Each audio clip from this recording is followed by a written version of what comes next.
आप सबको छोड़ दो, मैं रोटी दूंगी। आपको रोटियों की चिंता है, आपकी हेल्थ अब तक करती आ रही थी ना, मैं दूंगी। आप उन सबको छोड़ दो, क्योंकि मुझे उन सब से ही तो, जैसे मैंने अपना परिवार छोड़ रखा था, मैं आप लोग के साथ रहती थी, तो मैं भी तो, मेरा परिवार नहीं आता था ना। आपने छोड़ा, आप छोड़ दो, मैं भी छोड़ दूंगी, रहो आप साथ में। क्योंकि आपको लगता है कि जिन लोगों के साथ आप रह रहे हो उनसे मेरी जान को खतरा है, मेरी बच्चे को जान को खतरा है, तो वो खतरा आपको भी है, क्योंकि वही प्रॉपर्टी आपके पास है। कर दो इसको दान, राजवीर जी, सूरज जी के नाम से कर दो उनको दान। मैं इस चीज में राजी हूं, मैं चलूंगी। फार्म हाउस की बात है, इस घर की बात है जो मथुरा में है, डोनेट करना है ना, कर दो। मैं आपके साथ हूँ इस चीज के लिए। इस चीज से मैं सहमत हूँ कि वो आपको बच्चों के नाम से दान करनी है, जिससे राजवीर जी, सूरज जी का नाम बना रहे, सारी चीज अच्छी हो, उनको भी दुआ मिले, क्योंकि उनको ब्लेसिंग मिलेंगी, बच्चों को अपने आप ही ब्लेसिंग मिल जाएंगी। तो वो आप दान करेंगे ना, इस चीज में मैं भी खुश हूँ कि भाई मेरे पति की मेहनत, आप लोग की मेहनत, मेरी खुद की भी मेहनत, कि भाई ऐसे व्यर्थ नहीं जा रही, उनके हाथ नहीं जा रही। उन्होंने ये घर का पूरा ही सत्यानाश कर दिया है, उनके हाथ नहीं जा रही। इस चीज में मैं भी सहमत हूँ। तो आप ये कदम उठाओ, 2 कदम उठाओ जो बहुत अच्छे हैं।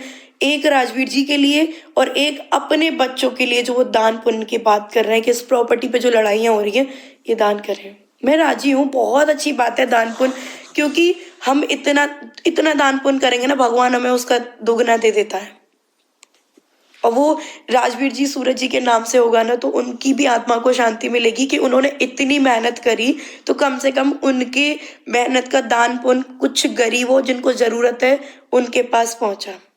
आप अपने बच्चों की फाइट के लिए, इनके फादर की फाइट के लिए खड़े हुए हैं ना, तो बस करो वो फाइट। उनकी भी आत्मा को शांति की बहुत जरूरत है। मैं बुरी हूं, कोई बात नहीं, मैं बुरी हूं ना, बुरी रहने दो, बट वो आपके बच्चे थे, पहले उनके लिए फाइट लड़ो। जब ये फाइट हो जाए उसके बाद जहां आप बोलोगे, जिस ट्रस्ट को आपको देनी है उनको, मैं जो मेरे सिग्नेचर की जरूरत है मैं दान करूंगी, आपके साथ चलूंगी, और पूरा सोशल मीडिया पे बताएंगे कि ये देखो हमने दान कर दी है। ये पूरी लड़ाई खत्म हो जाएगी, किसी की जान को कुछ नहीं है, क्योंकि ये प्रॉपर्टी ये जान ले लेगी किसी की, या हमारी ले लेगी या आपकी ले लेगी। क्योंकि ना ही कोई इतना पड़ोसी साइड देता है, ना ही कोई रिलेटिव इतना साथ देते हैं। मेरे मम्मी पापा मेरे साथ हैं, तो मेरे पास कौन सी प्रॉपर्टी है ये बता। हेलो फ्रेंड्स, वेलकम है आपका हमारे चैनल पे। जैसे कि आप थंबनेल देख के समझ गए होंगे कि सपना ने बोल दी है बहुत बड़ी बात। अपने सास ससुर को मैसेज दिया अपने व्लॉग के द्वारा कि आप मम्मी पापा सबको छोड़ दो, मेरे साथ रहो, मैं रोटी दूंगी। और रही बात प्रॉपर्टी के बारे में, तो अगर आपको दान करना है दोनों बेटों के नाम से, तो मेरे साइन आपको जहाँ चाहिए वो ले लीजिए। जी हाँ गाइस, आपने सपना का न्यू व्लॉग देखा होगा, उसमें उन्होंने यही सब बातें की, तो उसी के बारे में हम बातें करने जा रहे हैं। तो आज जो बात अपने व्लॉग में सपना ने कही है ना, वो बिल्कुल बहुत बढ़िया बात कही है गाइस।